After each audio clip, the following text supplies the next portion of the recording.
ஆனந்த களிப்புள்ள உடலுகளா போற்றி புகழ்கின்றே. ஆனந்த களிப்புள்ள உடலுகளா போற்றி புகழ்கின்றே. அறுசுவை உணவு உண்பது போல் திருப்தி அடைகின்றே. அறுசுவை உணவு உண்பது போல் திருப்தி அடைகின்றே.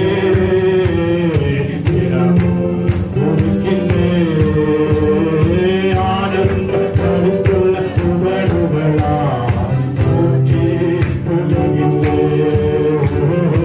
ஆனந்த கருத்துள்ள புகழுகளா போற்றி புகழ்கின்ற. சொல்லுங்க மேலானது உயிரினும் மேலானது மேலானது உன் பேரன்பு உயிரினும் மேலானது. உணர்வுகள் துடிக்கட்டும் உயிருள்ள நாளெல்லாம்.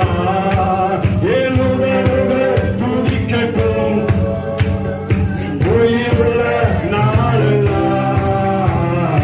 உயிருள்ள நாளெல்லாம். ஆனந்த கருத்துள்ள உணர்வுகளா போற்றி புகழ்கின்றே. ஆனந்த கருத்துள்ள உணர்வுகளா போற்றி புகழ்கின்றே.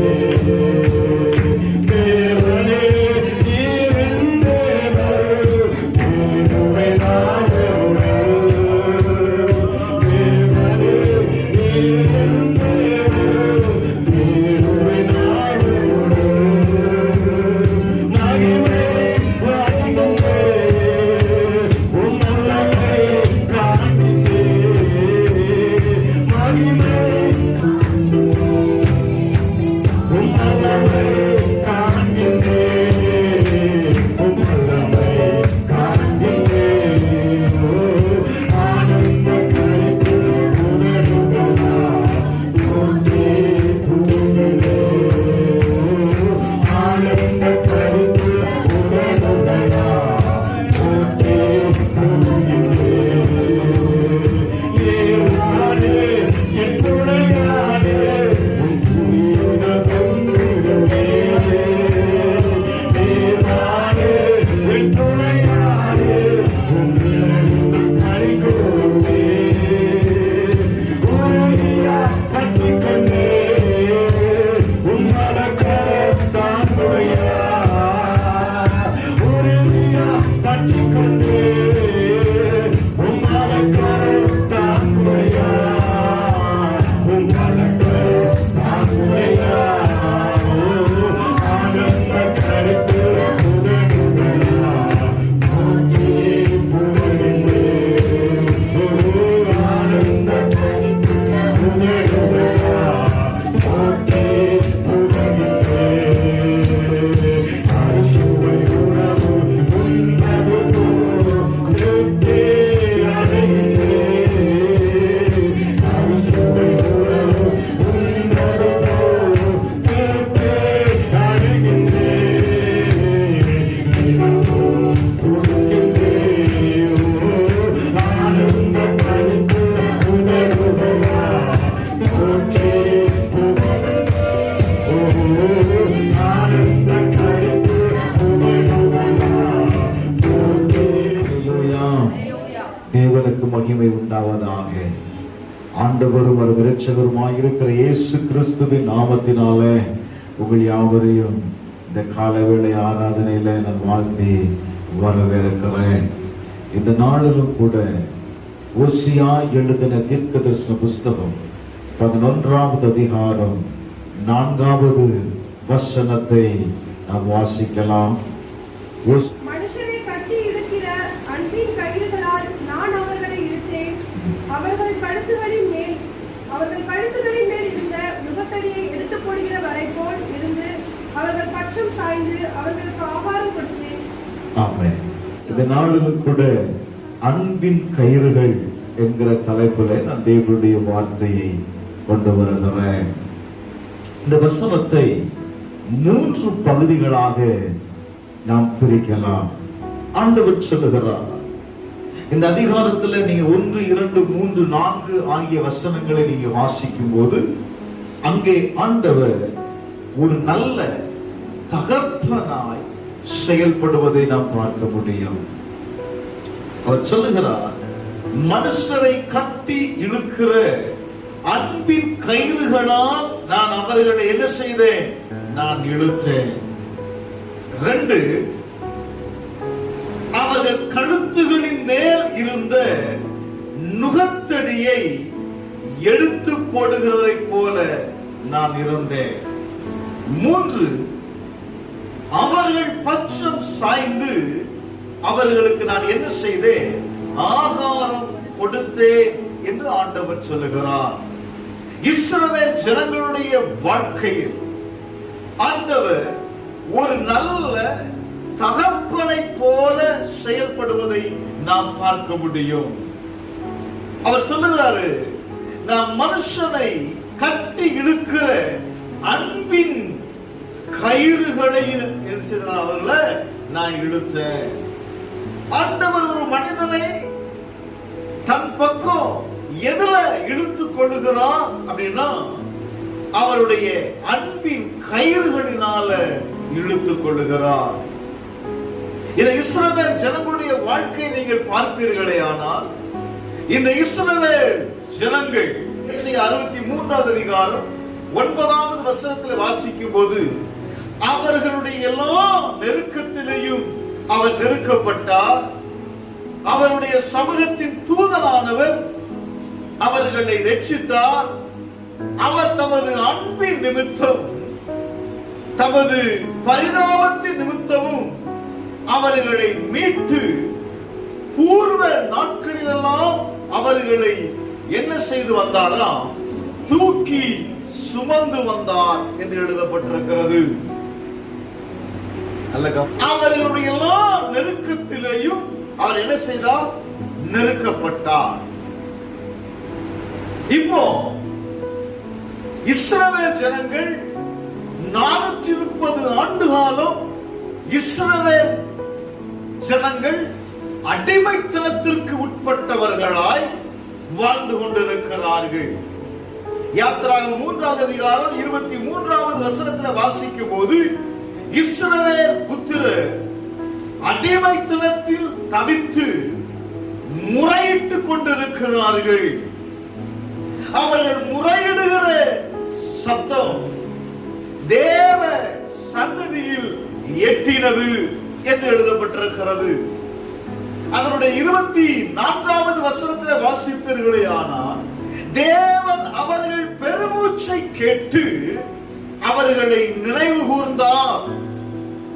25வது வசனத்தில் வாசிக்கும் பொழுது தேவன் இஸ்ரவேல் புத்திரரை என்ன செய்தாரா? கண்ணோக்கினார் என்று எழுதப்பட்டிருக்கிறது. தேவன் அவர்களை நினைப்பருளினார். நல்ல கவனிக்கணும். அவர்களை கண்ணோக்கினது மாத்திரமல்ல, அவர்களை நினைப்பருளினார்.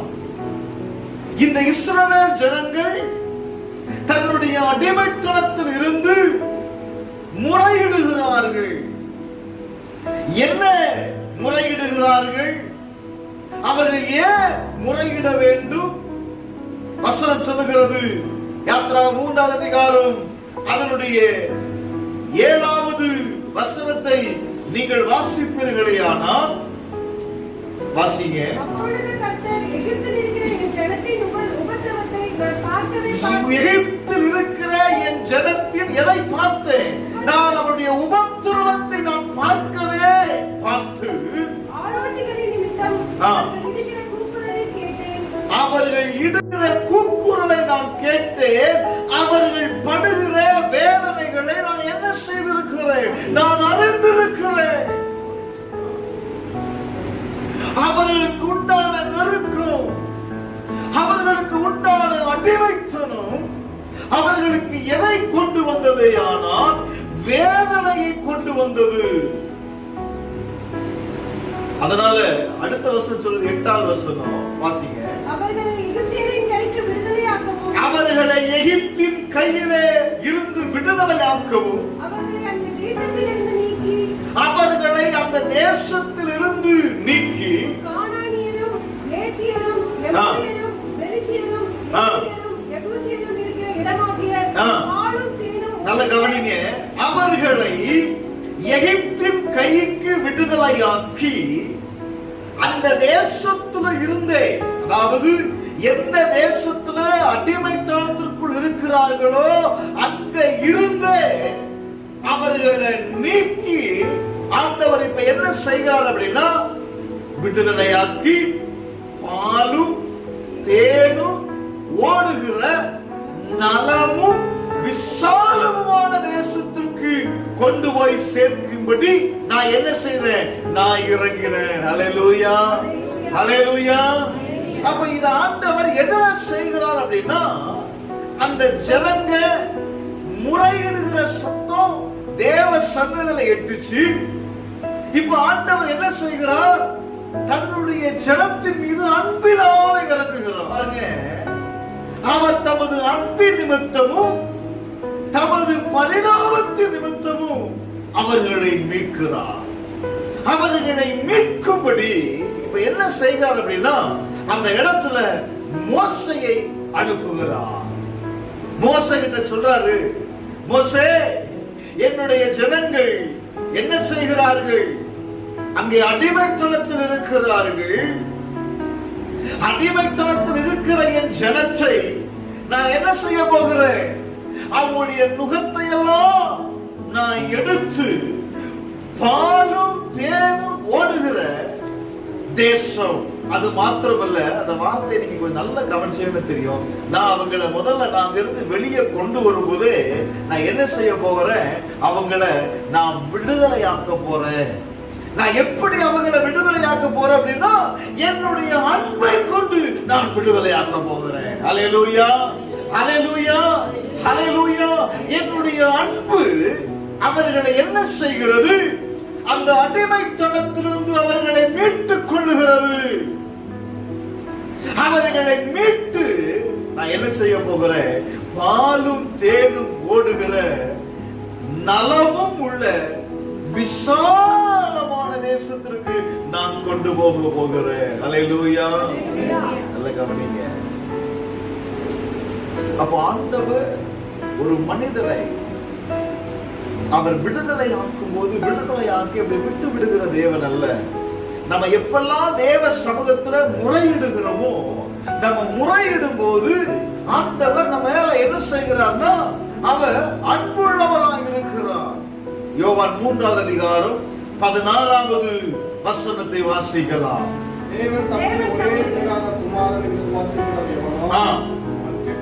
தேவன் தம்முடைய ஒரே பேரான குமாரனை விசுவாசிக்கிறவன் எவனோ அவன் கெட்டு போகாமல் நித்திய ஜீவனை அடையும்படிக்கு அவரை தந்தருளி இவ்வளவாய் உலகத்தில் என்ன செய்தார், அன்பு கூர்ந்தார்.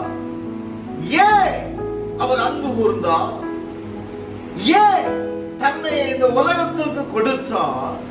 வசனம் சொல்லுகிறது, ஒருவனும் என்னை யாரெல்லாம் விசுவாசிக்கிறார்களோ, என்னை யாரெல்லாம் நம்பி கடந்து வருகிறார்களோ, அவர்கள் என்ன செய்திடக்கூடாது, கெட்டு போயிடக்கூடாது. அவருடைய வாழ்க்கை பிரயோஜனமற்றதாய் மாறிவிடக் கூடாது என்பதற்காக தேவன் என்ன செய்கிறார், தான் நேசித்த ஒரே பேரான குமாரனை இந்த உலகத்திற்கு அனுப்புகிறார். கலாத்தியர் 2:20 வாசிக்கும் போது அப்போஸ்தலனாகிய பவுல் சொல்லுகிறார், நான் கிறிஸ்துவோடு கூட சிலுவையில் அறையப்பட்டு ஆயினும் நான் பிழைத்திருக்கிறேன். இனி நான் அல்ல, கிறிஸ்துவே எனக்குள் பிழைத்திருக்கிறார். நான் இப்பொழுது மாமிசத்தில் பிழைத்திருக்கிறதா, அல்லது என்னில் அன்பு கூர்ந்து எனக்காக தம்மை தாமே ஒப்பு கொடுத்த தேவனுடைய குமாரனை பற்றும் விசுவாசத்திலே நான் என்ன செய்கிறேன், நான் பிழைத்திருக்கிறேன். நல்ல கவனிங்க, நான் சொல்ற அந்த வார்த்தை நல்ல கவனிங்க. நான் எதுல பிழைத்திருக்கிறேன், நான் என் மாமிசத்துல நான் பிழைத்திருக்கல, எனக்காக என்னிடத்துல அன்பு கூர்ந்து எனக்காக தம்மையே ஒப்பு கொடுத்த அந்த தேவனை நான் விசுவாசிக்கிறதுனால நான் என்ன செய்கிறேன்? நான் பிழைத்திருக்கிறேன். அல்லேலூயா. அப்ப இந்த ஆண்டவரை நம்பி இவரை விசுவாசிக்கிற ஒவ்வொருடைய வாழ்க்கையிலையும் என்ன உண்டாகிறது அப்படின்னா ஒரு பிழைப்பு உண்டாகிறது. ஆங்கில வேதாகமத்தில் எழுதப்பட்டிருக்கிறது, நான் அவரை விசுவாசிக்கிறதுனால என் வாழ்க்கை அவருடைய கரத்தில் இருக்கிறது. அலைவே சொல்லுங்களேன். நான் அவரை விசுவாசிக்கும் பொழுது என்னுடைய வாழ்க்கை யாருடைய கரத்தில் இருக்கிறது? அது தேவன் வடிவமைத்திருக்கிற அந்த வாழ்க்கைக்கு உட்பட்டதாயிருக்கிறது. இரண்டாவது பாருங்க, ஆண்டவர் அந்த ஜனங்களை விடுதலையாக்கும் பொழுதே என்ன செய்யறார் அப்படின்னா அவர்கள் கழுத்தில் உள்ள நுகத்தை எடுத்து போடுகிறார். ஹல்லேலூயா, ஹல்லேலூயா. அவருடைய அன்பின் கயிறுகளால அவனை இழுக்கும் போதே அங்க என்ன உண்டாயிருது அப்படின்னா அவனுடைய கழுத்துல இருந்த அந்த சுமை, அந்த நுகம் என்ன செய்யப்படுகிறது? எடுத்து போடப்படுகிறது. வாசிங்க பார்க்கலாம், யாத்ரா 1:13. எகிப்தியர் இஸ்ரவேல் புத்திரரை கொடுமையாய் வேலை வாங்கினார்கள். அவர்கள் என்ன செய்கிறார்கள்? நல்ல கவனிங்க. எகிப்தியர் இஸ்ரவேல் புத்திரரை என்ன செய்தாங்களா? கொடுமையாய் வேலை வாங்கினார்கள். அதுக்கு அடுத்த வசனம் சொல்லுகிறது, அவர்களுக்கு அவர்கள் ஜீவனையும் என்ன செய்தார்களா? கசப்பாக்கினார்கள். அப்ப அவங்க என்ன அந்த அடிமைத்தனத்திற்குள்ள எப்படி இருக்கிறாங்க? கொடுமை. காலையில எழுந்ததுல இருந்து சாயங்காலம் வரையிலும் அவங்க என்ன செய்யணும்? வேலை செய்யணும். இரண்டாவது, அவங்கள ஜீவனையும் கசப்பாக்கினார்கள். அப்படின்னா என்ன அர்த்தம்? அவங்களால வேலை செய்ய முடியல. ஆனா இப்ப என்ன சொல்றாங்க? நீ செய்து முடிச்சதுதான் நீ என்ன செய்யணும்? போகணும். நீங்க செய்யாம இருந்தா அவன் என்ன சொல்லுவான்? வந்து உடனே ஏன் நீ வேலை செய்யாம இருக்கிறன்னு அடிப்பான். அப்ப நான் அந்த வேலையை செய்யும் பொழுதே எனக்குள்ள அந்த இருக்கிற அந்த நுகம் என்ன சொல்லுது அப்படின்னா, நான் உயிர் வாழ்வதை விட நான் செத்து போனா நல்லா இருக்குமே. இந்த நிமிடம் என் உயிர் பிரிந்தா நல்லா இருக்குமே. காரணம் என்ன? என்னுடைய நுகம் என்னை என்ன செய்கிறது? வேதனையை கொடுக்கிறது. ஆண்டவர் பாருங்க, அப்ப எவ்வளவுக்கு அதிகமா அவங்க கொடுமைப்படுத்திருந்தா அவங்க இந்த வார்த்தையை சொல்லிருப்பாங்க, எங்களை விடுவிப்பதற்கு யாருமே இல்லையா? அந்த வசனம் சொல்லுது. பெருமூச்சை கர்த்தர் கேட்கிறாரா? எங்களை விடுதலை ஆக்குவதற்கு யாரும் இல்லையா? எங்களை யார் விடுதலை ஆக்குவது? லேவியராகமம் 26வது அதிகாரம் 13வது வசனம் சொல்லுகிறது, நீங்கள் எகிப்தியருக்கு அடிமைகளாய் இராதபடிக்கு நான் அவர்கள் தேசத்திலிருந்து உங்களை புறப்பட பண்ணி உங்கள் நுகத்தடிகளை நான் முறித்து உங்களை நான் என்ன செய்தேன்? நிமிர்ந்து நடக்க பண்ணின உங்கள் தேவனாகிய கர்த்தர்னு சொல்றாங்க. அல்லேலூயா. இப்ப பாருங்க, தன்னுடைய ஜீவனையும் கசப்பாக்கி வாழ்ந்து கொண்டிருந்த ஜனங்களுடைய பெருமூச்சை கேட்டு தேவன் அந்த தேசத்திலிருந்து விடுதலை ஆக்கும் பொழுது அப்படியே அவங்கள கூட்டிட்டு வரல, அவங்க மேல இருந்த அந்த நுகத்தை கர்த்தர் என்ன செய்கிறார் அப்படின்னா முறித்து போட்டார். இரண்டாவது பாருங்க, அவங்களுக்கு முன்பாகவே அவங்களை என்ன செய்தாரா? நிமிர்ந்து நடக்க பண்ணினார். அல்லேலூயா, அல்லேலூயா. அப்போ கர்த்தர் ஒரு மனிதனுடைய வாழ்க்கையில இருக்கிற அந்த நுகத்தை அந்த வேதனையை அவர் நீக்கும் பொழுது அவனுடைய வாழ்க்கையில என்ன உண்டாகிறது அப்படின்னா அவனை நிமர செய்கிறார். நான் இந்த காலவேளையில சொல்லுகிறேன், நீங்க எந்த இடத்துல உங்களுடைய வாழ்க்கையில நீங்க நிமர முடியாதபடி உங்களுடைய நுகம் அப்படின்னா உங்களை கஷ்டப்படுத்துகிற காரியம், வேதனைகள், இன்னைக்கு ஆண்டவர் சொல்லுகிறார், இந்த கால வேளையில நான் அந்த நுகத்தை நான் என்ன செய்ய போடுகிறேன், நான் முறித்து விடுகிறேன். அல்லேலூயா, அல்லேலூயா. மூன்றாவது பாருங்க, அவர்கள் பட்சமாய் சாய்ந்து அவர்களுக்கு நான் என்ன கொடுத்தேன், ஆகாரம் கொடுத்தேன். முதல்ல ஆண்டவர் அவர்களை என்ன செய்தார், அன்பின் கயிறுகளினாலதான் அவர்களை விடுவித்தார். 2, அவங்களை விடுவிக்கும் பொழுதே அவங்களுடைய வாழ்க்கையில இருந்த அந்த நுகம், அந்த வேதனை என்ன செய்யப்பட்டது, முறிக்கப்பட்டது. 3வது ஆண்டவர் செய்கிற என்ன, அவர்கள் பட்சமாய் சாய்ந்து அவர்களுக்கு என்ன கொடுத்தார், ஆகாரம் கொடுத்தார். நல்ல கவனிங்க. அப்ப ஆண்டவர் ஒரு தகப்பனை போல தம்முடைய ஜனங்களை வழி நடத்துகிறதை நாம் பார்க்க முடியும்.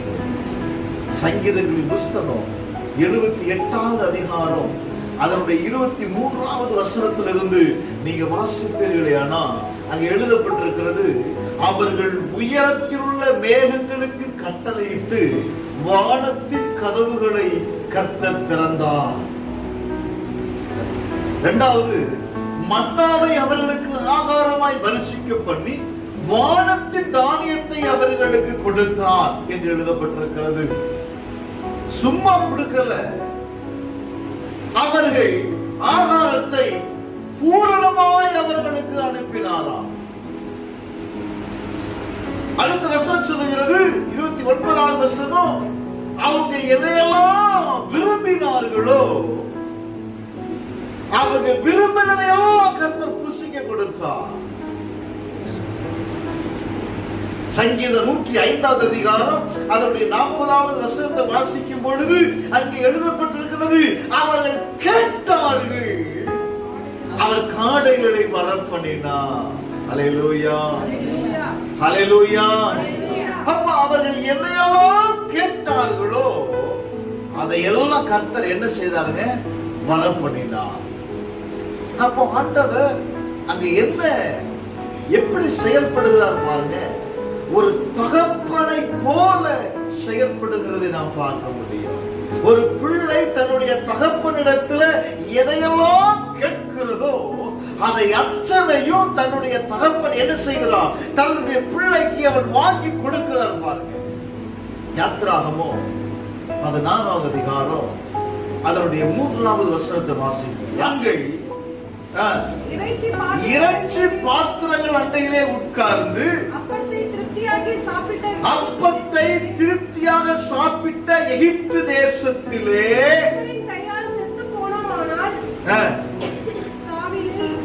இந்த கூட்டம் முழுவதையும் பட்டினியினால் கொல்லும்படி நீங்கள் எங்களை புறப்பட பண்ணி இந்த வனாந்திரத்தை அழைத்து வந்தீர்களே என்று அவரிடத்துல சொன்னாங்க.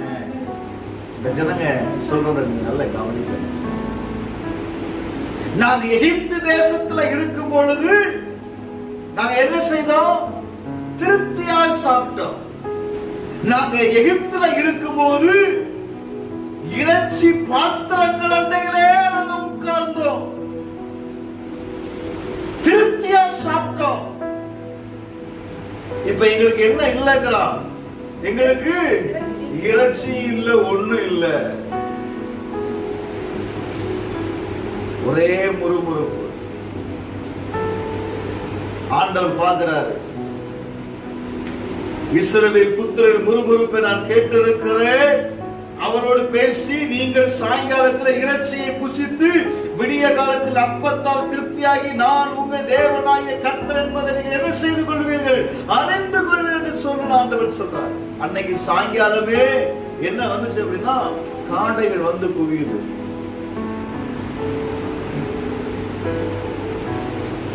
என்னாகம புஸ்தகம் 11வது அதிகாரம் அதனுடைய 5வது வசனத்துல நீங்க வாசிக்கும் போது, நாங்க எகிப்துல இருக்கும்போது கிரயமில்லாம நாங்க சாப்பிட்டோம், மச்சங்களையும் வெள்ளரிக்காய்களையும் கொம்புட்டி காய்களையும் கீரைகளையும் வெங்காயங்களையும் வெள்ளி பூண்டுகளையும் நாங்க நினைக்கிறோம். இப்ப எங்க உள்ள எல்லாம் வாடி போயிடுச்சு. ஏன்?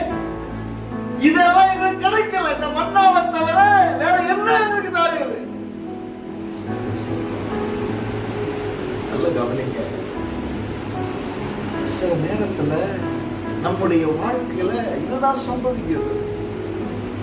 என்ன சம்பவிக்கிறதுன்னா, நம்ம இப்போ ஆண்டவர் நம்ம நடத்துகிறத நம்ம விட்டுட்டோம். நம்ம என்ன செய்கிறோம்?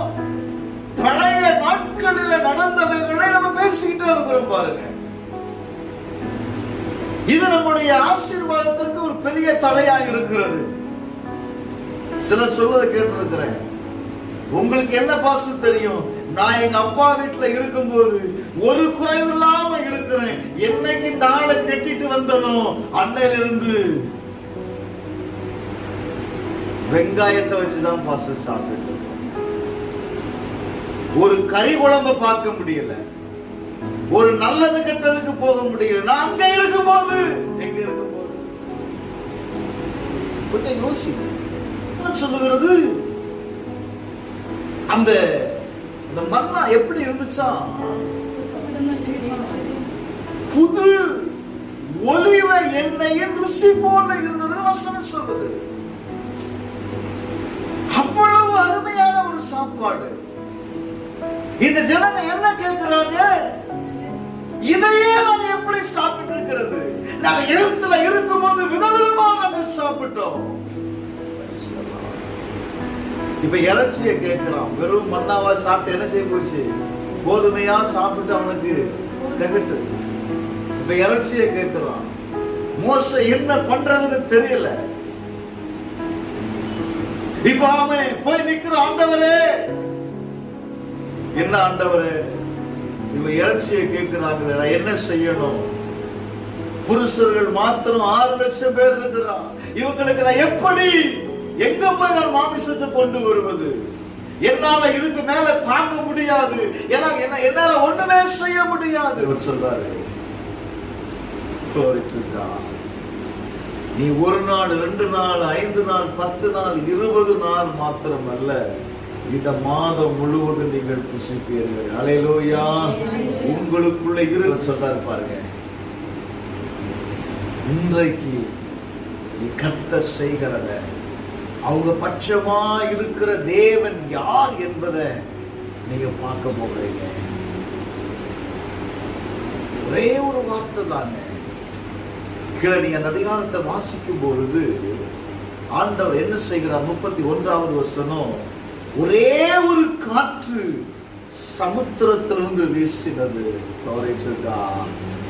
அந்த காற்று என்ன செய்வது அப்படின்னா, சமுத்திரத்திலிருந்து காடைகளை அடித்து கொண்டு வந்து பாளையத்திலையும் பாளையத்தை சுற்றிலும் இந்த பக்கமும் அந்த பக்கமும் தரையில எப்படி இருந்ததா?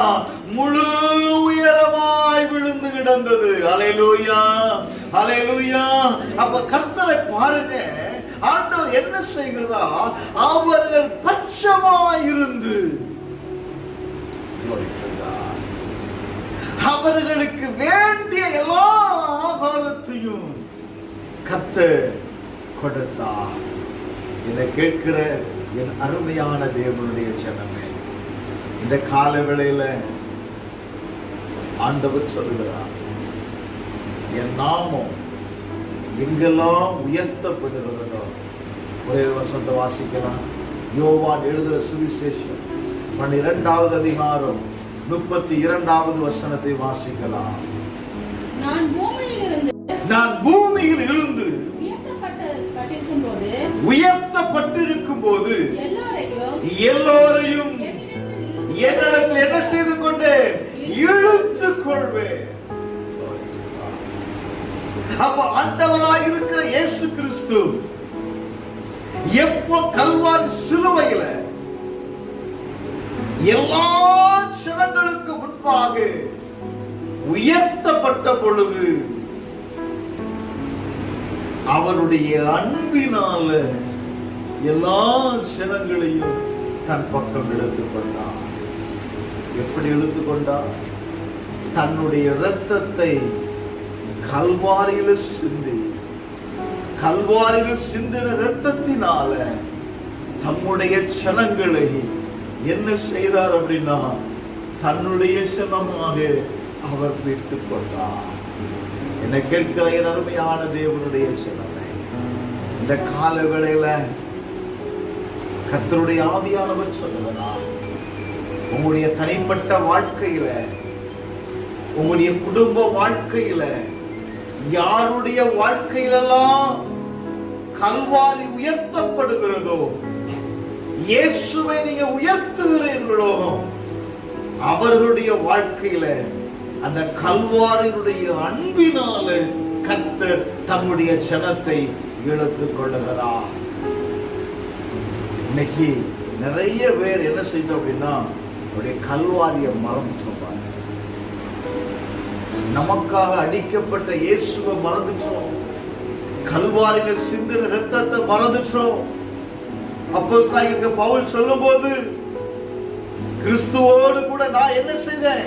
நான் சிலுவையில நான் அறையப்பட்டேன். ஆயினும் நான் பிழைத்திருக்கிறேன், நான் அல்ல, கிறிஸ்துவே எனக்குள்ள பிழைத்திருக்கிறார். ஒரு மனிதன் கல்வாரியில் அடிக்கப்படும் போது, கிறிஸ்துவோடு கூட அடிக்கப்படும் போது அவனுடைய வாழ்க்கை என்ன செய்யப்படுகிறது? ஆனால் உயர்த்தப்படுகிறது. நம்ம எல்லாரும் எழுதுவோமா? கேட்ட வசனத்திற்கு ஒப்பு கொடுத்து நான் சொல்லிப்போம். இந்த கால வேளையில் ஆண்டவர் சொல்லுகிறார், கல்வாரிக்கு முன்பாக நீ கடந்து வா.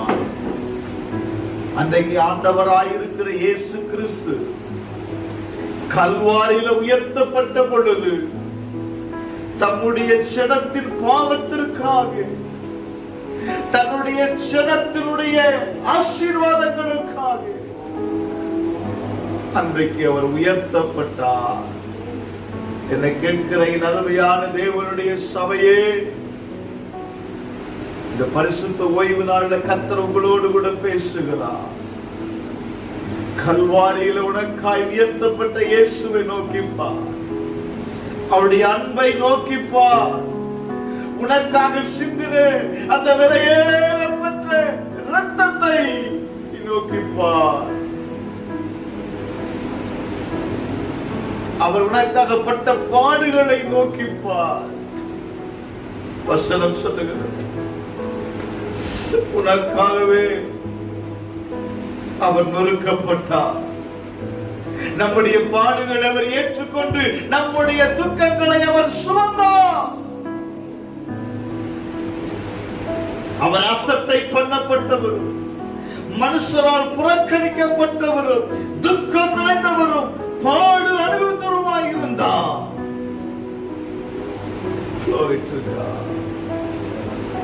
எதற்காக? நம்முடைய மீறுதல் நிமித்தம் அவர் காயப்பட்டு, நம்முடைய அக்கிரம நிமித்தம் அவர் நொறுக்கப்பட்டார். நமக்கு சமாதானத்தை உண்டு பண்ணும் வாக்கினை அவர் மேல் வந்தது. அவருடைய தழும்புகளால் நாம் குணமாகிறோம். இந்த காலவெளியில் ஆவியானவர் சொல்கிறார், உங்களுக்காக நெருக்கப்பட்டார், உனக்காக அவர் காயப்பட்டார், உனக்கு சமாதானத்தை உண்டு பண்ணும்படி, உனக்கு விடுதலையை தரும்படி கல்வாரியில் சிந்தின இரத்தத்தை நோக்கிப்பார்.